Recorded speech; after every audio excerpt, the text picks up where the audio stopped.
Selamat sore, perkenalkan nama saya Veronica Nova Angelisa Paba. Saya Diana Pengesta. Kami di sini akan membahas tentang data dan statistika. Latar belakang, pengertian data dan statistika. Data adalah keterangan atau informasi yang dapat memberikan gambaran suatu keadaan.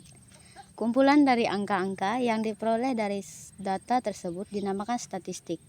Ilmu yang mempelajari tentang data dinamakan statistika.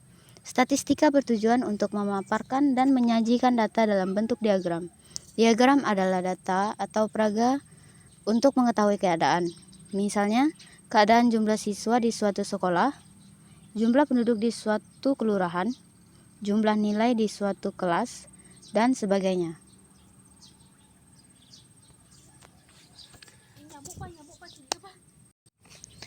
Teknik pengumpulan data. Teknik pengumpulan data dapat dilakukan dengan beberapa cara, yaitu 1. Melakukan penelitian, 2. Melakukan wawancara, 3. Menyebar angket, 4. Membuat polling, 5. Perhitungan langsung.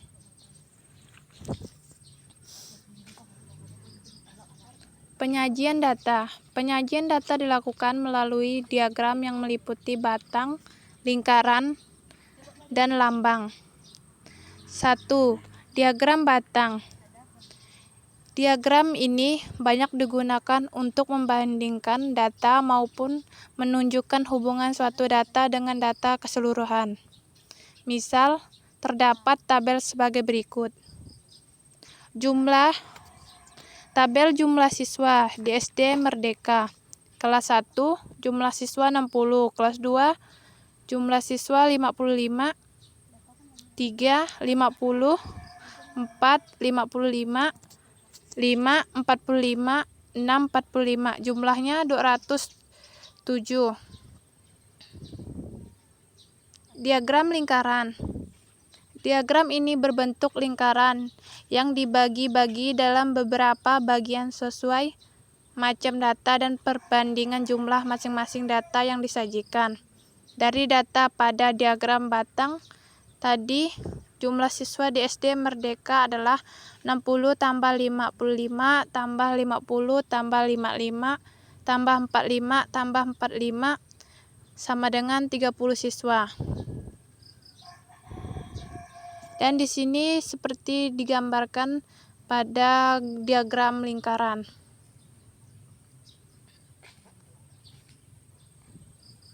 Tiga, diagram lambang atau piktogram. Diagram lambang piktogram. Diagram lambang menyajikan data menggunakan lambang yang sesuai dengan data di mana setiap lambang mewakili suatu jumlah tertentu.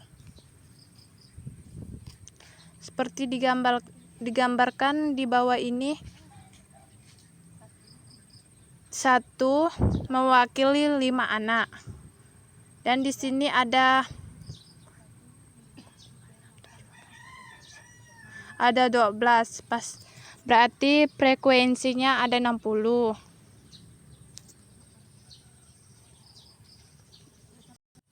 Satu, konsep statistika. Statistika, kegiatan untuk mengumpulkan data, menyusun data, menyajikan data, menganalisis data dengan metode tertentu, menginterpresentasikan hasil analisis. Melalui fase statistika deskriptif, berkenaan dengan pengumpulan, pengolahan, dan penyajian sebagian atau seluruh data untuk memberikan informasi tanpa uji hipotesi dan pengambilan kesimpulan. Kemudian dari fase statistika inferensi.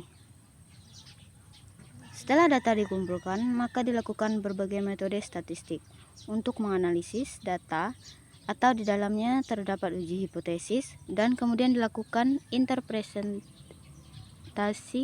serta diambil kesimpulan. Statistika inferensi akan menghasilkan generalisasi atau jika sampel representatif. 2. Statistika dan metode ilmiah. Metode ilmiah adalah salah satu cara mencari kebenaran yang bila ditinjau dari segi penerapannya, risiko untuk keliru paling kecil. Langkah-langkah dalam metode ilmiah: 1. Merumuskan masalah. 2. Melakukan studi literatur. 3. Membuat dugaan-dugaan atau pertanyaan-pertanyaan hipotesis. 4. Mengumpulkan dan mengolah data, menguji hipotesis atau menjawab pertanyaan. 5. Mengambil kesimpulan. Peran statistika. Yang pertama, instrumen, sampel, sifat data, variabel, metode analisis.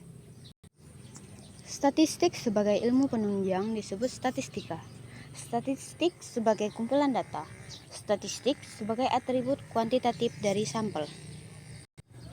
Kesimpulan, data adalah keterangan atau informasi yang dapat memberikan gambaran atau suatu keadaan. Statistika bertujuan untuk memaparkan dan menyajikan data dalam bentuk diagram. Diagram adalah data atau peraga untuk mengetahui keadaan. Misalnya keadaan jumlah siswa di suatu sekolah, jumlah penduduk di suatu kelurahan, jumlah nilai di suatu kelas, dan sebagainya. Baik, sekian dan terima kasih.